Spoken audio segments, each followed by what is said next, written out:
El discurso de Steve Jobs en la Universidad de Stanford en el año 2005 no solamente tiene 32 millones de visualizaciones en YouTube, sino que además resulta ser uno de los más paradigmáticos, uno de los más magisteriales, uno de los más importantes. Comienza con un acto de grandeza. Señala y reconoce que nunca se graduó en una universidad y que la presencia justamente en ese acto es lo más cercano que había tenido a una graduación. Lo importante del discurso son sus tres partes.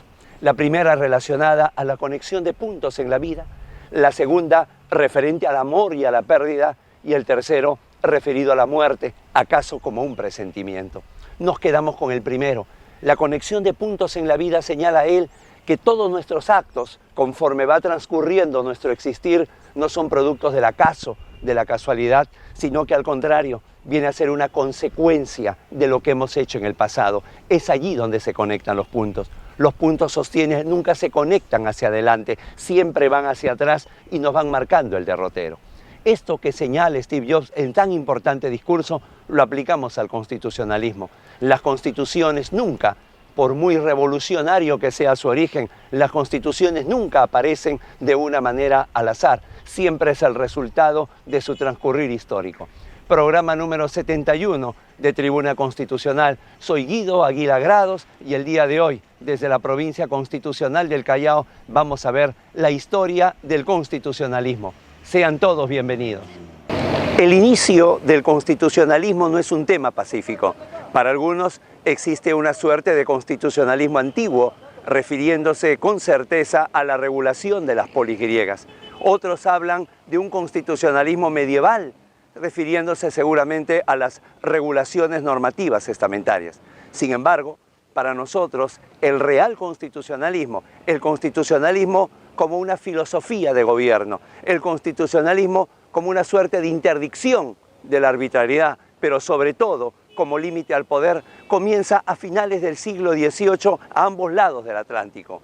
Por un lado, la Revolución Francesa de 1789 y por otro lado, la independencia de las colonias norteamericanas, de las 13 que se habían apostado hacia esa costa en el año de 1776. Es más, algunos creen encontrar la raíz más profunda de este constitucionalismo a finales del siglo XVII, con la Revolución Gloriosa, la Revolución Incruenta, la Revolución Inglesa, que va a terminar derrocando a Jacobo II y poniendo fin a la dinastía de los Estuardos y el encaramamiento en el cargo de Guillermo de Orange. Como sea, el constitucionalismo creo que, si no es de manera unánime, de manera mayoritaria, va a encontrar aquí su punto de partida.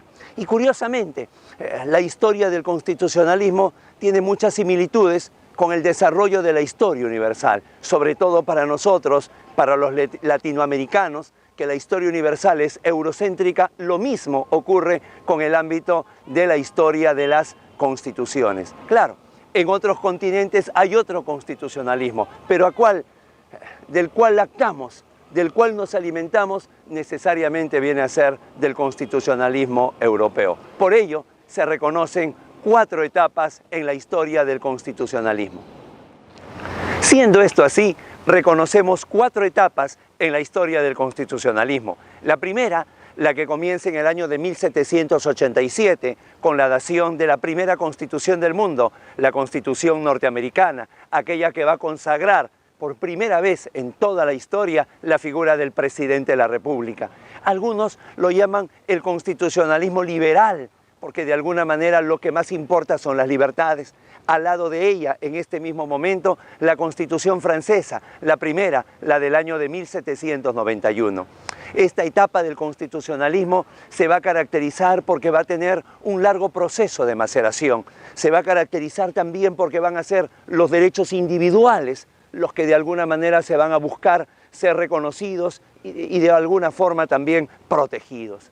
Este constitucionalismo liberal va a ser el resultado, por un lado, de lo que ocurra en la Revolución Francesa, con las ideas de la Ilustración, de los enciclopedistas, pero sobre todo con lo que puedan hacer sus actores fundamentales, Danton, Marat, Robespierre.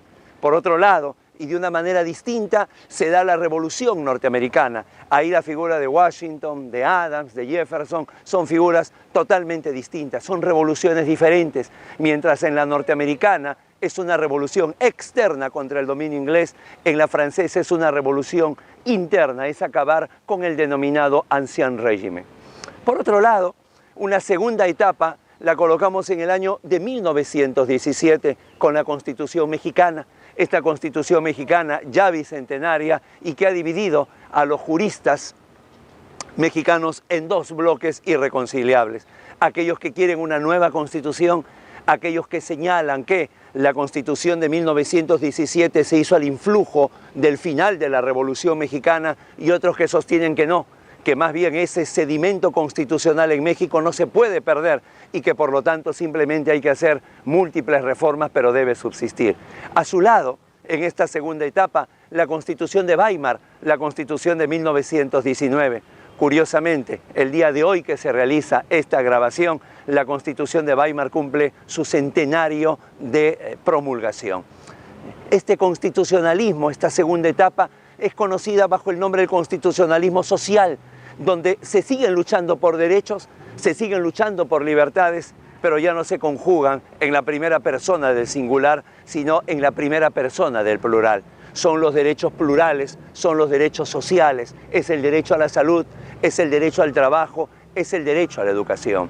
No va a tener el mismo tiempo de asentamiento del primer constitucionalismo porque va a ser interrumpido de manera abrupta con el estallido de la Segunda Guerra Mundial. Y justamente el final de ella, cuando aún Europa y Japón estaban en escombros, aún humeantes, asoma la tercera etapa, que la vamos a poner como punto de partida el año de 1947 con la Constitución italiana de ese momento. 2 años más tarde se da la Ley Fundamental de Bonn, que vendría a ser una suerte de constitución alemana. Un punto aparte acá, un pie de página para comentar: no se llamó Constitución, sino se llamó Ley Fundamental de Bonn, en la esperanza de que fuera Constitución cuando Alemania estuviera reunificada, algo que fue una ilusión, sino hasta el año de 1990. En esta tercera etapa del constitucionalismo es donde, si antes se había dado la enumeración, el reconocimiento de los derechos fundamentales, luego se busca su protección, por ejemplo, a través del habeas corpus y en menor medida a través del amparo, en este tercer momento lo que se va a buscar es la puesta en la realidad, es decir, que se concrete esta protección de los derechos fundamentales. Por ello, algunos señalan y le dan la nomenclatura de neoconstitucionalismo. Ya en entregas anteriores de Tribuna Constitucional hemos señalado no solamente lo incorrecto de la nomenclatura, de este nomen juris, sino que además de ello lo equívoco que resulta este pensamiento de señalar de que la Constitución puede ser absolutamente interpretada solo por la justicia constitucional. Una constitución que, si bien es cierto, tiene principios y reglas, las cortes constitucionales y la justicia constitucional en general parece que solamente tuviera principios, y entonces vienen con interpretaciones que desvirtúan la voluntad del constituyente y de alguna manera, claro, también lo hacen con el ámbito relacionado a la Constitución. Y hay un cuarto periodo que todavía está en un proceso, digamos, de formación. Para algunos no existe, para nosotros sí, que justamente se va a dar ya en el siglo XXI, en el año 2008 con la Constitución ecuatoriana y luego en el año 2009 con la Constitución boliviana, que viene a ser un constitucionalismo distinto, no solamente ya un constitucionalismo andino, como alguien lo ha llamado, no solamente latinoamericano, sino que por primera vez para nosotros corta el cordón umbilical con el constitucionalismo europeo. Por ello, en la Constitución ecuatoriana, la denominada Constitución de Montecristi, vamos a encontrar no solamente el reconocimiento a la Pachamama, sino que de alguna manera deja ya de lado la impronta, en algunos casos, es cierto, la impronta europea, para que sobre todo en el ámbito social reconocer la realidad de ese país. Ni hablar con la Constitución boliviana del año 2009, ¿no? Es una constitución que va a crear, por ejemplo, el Tribunal Constitucional Plurinacional de Bolivia, y es la primera constitución que aterriza en que se trata de un país con un 60% de población indígena. Por otro lado, también existe el temor de que estas constituciones surgieron al influjo de un determinado tipo de gobierno, de una determinada ideología. Habrá que esperar cuando se den cambios, se den transformaciones, si estas constituciones son capaces de poder subsistir a otra óptica, a otra mirada que esto vaya a llevar. Es importante poder identificar cuál es el contexto histórico en que se da la aparición de cada una de las constituciones. Por decir, la Declaración de los Derechos del Hombre y del Ciudadano del 26 de agosto de 1789 parece ser el punto de partida virtuoso del desarrollo del constitucionalismo occidental en adelante. Sin embargo, hay que hacer una precisión. Cuando se refería a los derechos del hombre y del ciudadano, era absolutamente literal, solamente varones. Cuando Ulan de Gush se atrevió a hacer la Declaración de los Derechos de la Mujer y la Ciudadana, no corrió la mejor suerte, terminó en la guillotina producto de la intolerancia.